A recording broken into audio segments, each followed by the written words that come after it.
नमस्कार दोस्तों, मैं प्रेम सर। दोस्तों, आप लोगों के लिए बायोलॉजी का एक इम्पोर्टेंट टॉपिक है जिसका नाम है पुष्प। तो दोस्तों, आज हम लोग जो है पुष्पों के बारे में जो है अध्ययन करेंगे कि पुष्प के कौन कौन से जो है मुख्य जनन अंग होते हैं। वह दलपुंज क्या होता है, दलपुंज क्या होता है, पूर्ण पुष्प क्या होता है, अपूर्ण पुष्प क्या होता है, पुष्प की परिभाषा क्या होती है, पुंकेसर क्या होता है। इन सभी चीजों के बारे में जो है दोस्तों हम लोग पढ़ेंगे। तो सबसे पहले देख लेते हैं कि जो है पुष्पों के अध्ययन को क्या बोलते हैं। तो दोस्तों, यहाँ पे लिखा है पुष्प, इंग्लिश में क्या बोलते हैं, फ्लावर। पुष्पों का अध्ययन क्या कहलाता है दोस्तों, एंथोलॉजी। क्या कहलाएगा, एंथोलॉजी। और पुष्पों की खेती को क्या कहते हैं, फ्लोरिकल्चर। और दोस्तों, आप लोगों को ये भी पता होगा कि सबसे बड़ा जो पुष्प होता है वह रिफ्लेशिया का होता है, और जो सबसे स्मॉलेस्ट पुष्प होता है, सबसे जो छोटा पुष्प होता है, उसका नाम है जो है बुल्फिया। क्या नाम है, बुल्फिया। तो यहाँ पे दोस्तों सबसे यहाँ पे लिखा गया जो है पुष्प की परिभाषा। तो पुष्प क्या होता है दोस्तों, पुष्प एक रूपांतरित तना होता है जो पादपों में जनन के लिए सहायक होता है। क्योंकि दोस्तों हमेशा जो है पुष्प क्या करते हैं, जनन में जो है सहायता करते हैं। लेकिन जो पुष्प होता है वह रूपांतरित तना है। एक क्या है, रूपांतरित तना है। अगला है दोस्तों एक लिंगी पुष्प। एक लिंगी पुष्प क्या होता है, जिस पुष्प के अंदर एक ही जो है जनन अंग पाए जाते हो, या तो नर का या तो मादा का, तो उसे हम जो है कौन सा पुष्प बोलेंगे, एक लिंगी। जैसे यहाँ पे लिख दिया गया दोस्तों, जिस पुष्प में एक ही तरह के जनन अंग, जैसे आपका जो नर या क्या होगा जो मादा पाया जाता है, उसे एक लिंगी पुष्प कहते हैं। जैसे यहाँ पे जो है एग्जाम्पल में है पपीता, खीरा, ककड़ी, कद्दू। इस तरह से जो दोस्तों जो रहेंगे उन्हें हम क्या बोलेंगे, एक लिंगी पुष्प। अगला है दोस्तों आपका द्विलिंगी पुष्प, जिसको हम इंग्लिश में क्या बोलते हैं, बाइसेक्सुअल फ्लावर। ओके। तो जिस पुष्प के अंदर दोनों तरह के जनन अंग पाए जाते हो, नर के और इसके बाद मादा के, तो उस जो पुष्प को हम क्या बोलते हैं, द्विलिंगी पुष्प। जैसे यहाँ पे लिखा है, जिस पुष्प में दोनों तरह के जनन अंग नर व मादा पाया जाता है, द्विलिंगी पुष्प कहते हैं। जैसे सरसों, गुड़हल, गुलाब, सूरजमुखी, मटर आदि। तो इन सभी को हम क्या बोलते हैं, इस तरह के पुष्प को क्या बोलते हैं, हम द्विलिंगी पुष्प। अगला है दोस्तों पूर्ण पुष्प, इंग्लिश में क्या बोलते हैं, कंप्लीट फ्लावर। कंप्लीट फ्लावर क्या होते हैं, जिस पुष्प के अंदर 4 चक्र, वाह दलपुंज, दलपुंज, फिर इसके बाद जो है जायांग, पुमंग, यह चारों पाए जाते हैं दोस्तों, तो उसे हम क्या बोलते हैं, पूर्ण पुष्प। जैसे यहाँ पे लिखा गया है, जिस पुष्प में वाह दलपुंज, दलपुंज, पुमंग तथा जायांग पाया जाता है, उसे हम क्या कहेंगे, जो है पूर्ण पुष्प कहलाता है। ठीक। इसी तरह अपूर्ण पुष्प क्या होता है, इनकम्प्लीट फ्लावर। जिस पुष्प में वाह दलपुंज, दलपुंज, पुमंग तथा जायांग, इन चारों में से एक भी अनुपस्थित हो, उसे हम क्या कहते हैं, अपूर्ण पुष्प। तो दोस्तों हम पूर्ण पुष्प किसे बोलते हैं, जिसमें 4 चक्र, वाह दलपुंज, दलपुंज, पुमंग, जायांग, यह चारों रहेंगे तो उसे पूर्ण बोलेंगे। लेकिन इन चारों में से अगर एक भी जो है क्या रहेगा, एब्सेंट रहेगा या अनुपस्थित रहेगा, तो उसे हम क्या बोलेंगे, अपूर्ण पुष्प। अगला है दोस्तों आपका पुष्प क्रम। पुष्पी अक्ष पर जो पुष्पी अक्ष होता है, उस पे पुष्पों के लगने के क्रम को हम क्या बोलते हैं दोस्तों, पुष्प क्रम। तो दोस्तों इस तरह से आपका क्या हो गया, पुष्प की परिभाषा, एक लिंगी पुष्प क्या होता है, द्विलिंगी पुष्प क्या होता है, पूर्ण पुष्प क्या होता है, अपूर्ण पुष्प क्या होता है, पुष्प क्रम क्या होता है। अब आ गए दोस्तों आपका जो है पुष्प के 4 मुख्य भाग। ठीक। तो पुष्प के 4 मुख्य भाग कौन से होते हैं दोस्तों, आपके वाह दलपुंज, दलपुंज, जायांग और कौन सा जो है, पुमंग। ठीक। तो यह 4 मुख्य भाग होते हैं। अगर इन चारों में से अगर एक भी कम रहता है, तो उसे हम क्या बोलते हैं, अपूर्ण पुष्प या इनकम्प्लीट। लेकिन जब चारों रहेंगे तो उन्हें हम क्या बोलते हैं, पूर्ण पुष्प या कंप्लीट फ्लावर। इसके पहले जो हम बताए थे। अब इसके बाद दोस्तों जो है देख लेते हैं, यहाँ पे लिखा है मेल। मेल का मतलब होता है नर। मेल का मतलब क्या होता है, नर। और इसके बाद जो है यहाँ पे लिखा एंड्रोसियम। एंड्रोसियम का मतलब होता है पुमंग। जो पुमंग होता है वह किसका होता है? नर पुष्प का भाग होता है। और इसके बाद जो है नर पुष्प में जो है दोस्तों, जैसे फिलामेंट मीन्स पुम तंतु, जो यहाँ पे जो दिख रहा है आपको, यहाँ पे जो है लिखा गया है। फिर इसके बाद एंथर मीन्स क्या होता है? परागकोश। ठीक, और परागकोश के अंदर बहुत सारे जो है क्या भरे रहते हैं? जो है पराग कण, जिसको हम इंग्लिश में क्या बोलते हैं दोस्तों? Pollen grain. फिर इसके बाद जो है अगला आ जाता है आपका जो है फीमेल। फीमेल का मतलब मादा, मतलब पुष्प का जो मादा वाला भाग होगा उसे हम क्या बोलते हैं? गाइनोसियम या जायांग बोलेंगे। तो इसमें जो 3 मुख्य भाग मिलकर जो है क्या बनाते हैं दोस्तों? जो है जायांग बनाते हैं। ठीक, जैसे आपका जो है क्या हो गया? ओवरी। ओवरी मीन्स अंडाशय, स्टिग्मा मीन्स वर्तिकाग्र, स्टाइल मीन्स क्या होता है?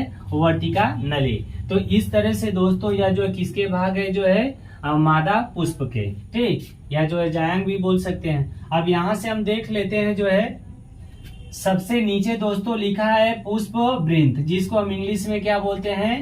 पेडिसिल, या इसी को वृंत भी बोल सकते हैं। ठीक, तो यहाँ पे देखिए हमारे पास एक पुष्प है। यह हरा से जो है डंठल नुमा संरचना जो शाखाओं से जाकर या जो तनों से जाकर जुड़ती है, जिसे हम क्या बोलते हैं? जो है पुष्प वृंत, या इसके बाद वृंत भी बोल सकते हैं। और इसी के ऊपर एक उभरा हुआ भाग है, ठीक, जिसे हम क्या बोलते हैं? थैलमस या पुष्पासन। इसको पुष्पासन क्यों बोलते हैं दोस्तों? क्योंकि पुष्प के जो सभी अंग होते हैं इसी पुष्पासन से क्या होते हैं? कनेक्ट होते हैं या जुड़े रहते हैं। ठीक, जैसे आप लोग देखे होंगे जो सरस्वती माता होती हैं वह कमल के फूल के ऊपर क्या करती हैं? अपना आसन लेती हैं। तो इसी तरह पुष्प का सभी अंग जो है इसके ऊपर क्या करता है? जो है एक तरह से जो है आसन लेता है।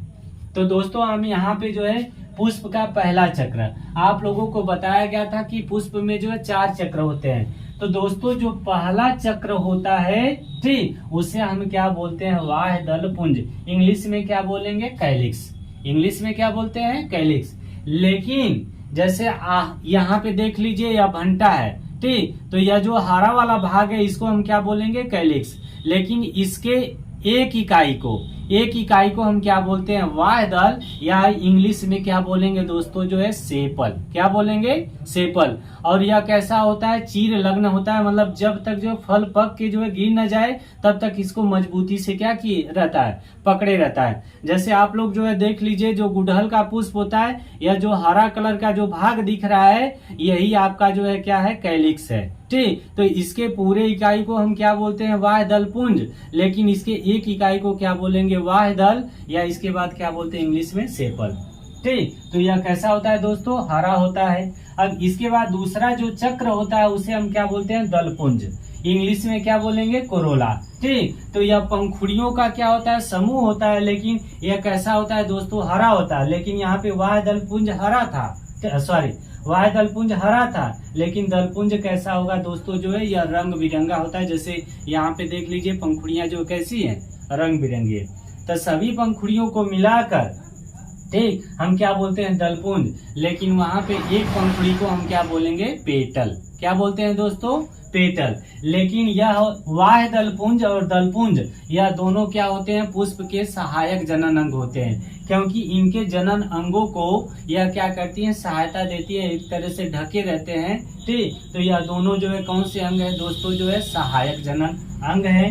फिर ठीक, और इसके बाद जो है यहाँ पे देख लीजिए जो है यह पहला, या दूसरा, और यह कौन सा हो गया? तीसरा। जो तीसरा दोस्तों जो चक्र होता है, यहाँ पे एक जो है तंतुनुमा संरचना होती है जिसे हम क्या बोलते हैं?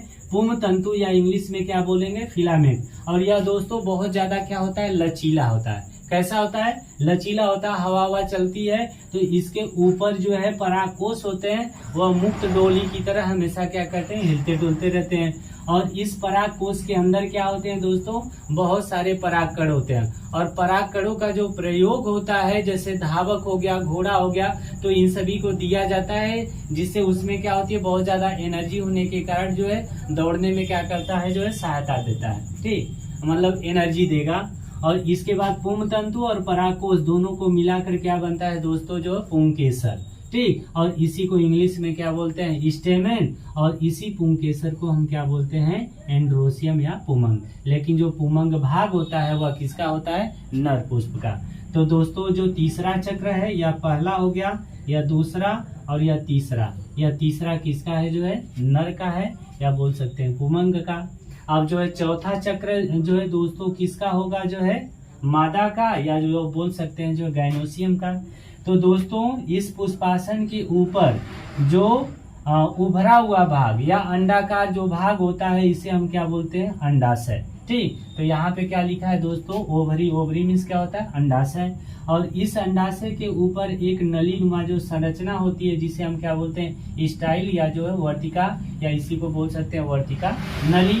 और इस पुष्प के सबसे शीर्ष वाले भाग पे, जहाँ पे परागकण क्या होते हैं, एकत्रित होते हैं, उस वाले भाग को हम क्या बोलते हैं, वर्तिकाग्र, या इंग्लिश में क्या बोलेंगे, स्टिग्मा। और इन तीनों को मिलाकर दोस्तों हम क्या बोलते हैं, पिस्टिल या स्त्री केसर बोलते हैं। और इनके पूरे समूह को, ठीक, पूरे समूह को हम जो क्या बोलेंगे, गाइनोसियम। और गाइनोसियम किसका भाग होता है दोस्तों, जो है फीमेल का। किसका होता है, फीमेल का। तो दोस्तों अगर इस तरह से आप लोग जो है अपने हाथों में जो पुष्प लेकर उसके अलग अलग भाग को देखेंगे, तो आपको जो है क्या हो जाएगा, जो है पुष्पों के अंगों को पहचान कर सकते हैं। जैसे यहाँ पे दोस्तों अगर हम अलग करना चाहते हैं, तो ये वाला भाग कौन सा है दोस्तों, वाह्यदल पुंज। ठीक। और इसके बाद जो है यह जो रंगीन जो भाग दिख रहा है, इसको हम क्या बोलते हैं दोस्तों, जो है इसको क्या बोलेंगे, हम जो है दलपुंज बोलते हैं। क्या बोलेंगे, दलपुंज। और इसके बाद दोस्तों जो है इसी के अंदर, ठीक, इसी के अंदर यहाँ पे देख लीजिए दोस्तों, यह जो है एक उभरा हुआ भाग है या गोलाकार भाग है, इसे हम क्या बोलते हैं, अंडाशय। लेकिन दोस्तों यहाँ पे जो स्टाइल है, स्टाइल का मतलब यह स्टाइल जो है किससे लगी थी, जो है अंडाशय से। ठीक। तो यह पतली सी जो है नली नुमा संरचना होती है, जिसे हम क्या बोलते हैं, स्टाइल या वर्तिका। और यहाँ पे क्या होता है दोस्तों, सबसे टॉप वाले भाग पे क्या होता है, वर्तिकाग्र होता है, जहाँ पे परागकण जाके क्या होते हैं, इकट्ठा होते हैं। और इसके बाद दोस्तों अंडाशय के अंदर क्या होते हैं, जो है बीजांड होते हैं, जिनको हम क्या बोलते हैं, ओव्यूल। और इनके अंदर जो है दोस्तों यहाँ पे अंड कोशिका, इस अंड कोशिका के साइड में क्या होते हैं, दो ठे सहायक कोशिका होती हैं। और इसके बीच में दो क्या होते हैं, ध्रुव केंद्रक। और इनके ठीक अपोजिट क्या होती हैं, तीन प्रतिमुखी कोशिकाएं होती हैं। तो दोस्तों इस तरह से आपके जो है एक बीजांड का क्या है, स्ट्रक्चर है। अगर इस पुष्प में जो निषेचन हो जाता है दोस्तों, तो निषेचन होने के बाद बीजांड बीज में बदलेगा और अंडाशय किस में बदल जाता है दोस्तों, जो है फल भित्ति में। तो दोस्तों इस तरह से जो है पुष्प के जो अलग अलग भाग होते हैं आप लोगों को जो है बता दिया गया, और आप लोग जो नोट बना के जो है इसको याद कर लीजिएगा। तो दोस्तों अगर यह वीडियो आप लोगों को पसंद आ रहा है तो सब्सक्राइब करिए, लाइक करिए, शेयर करिए। दोस्तों आप लोग जो है कमेंट करना भूल जाते हैं, हमारे अंदर कोई कमियां है, अगर कमेंट करके आप लोग बताएंगे तो हम उसको सुधारने का काम करेंगे।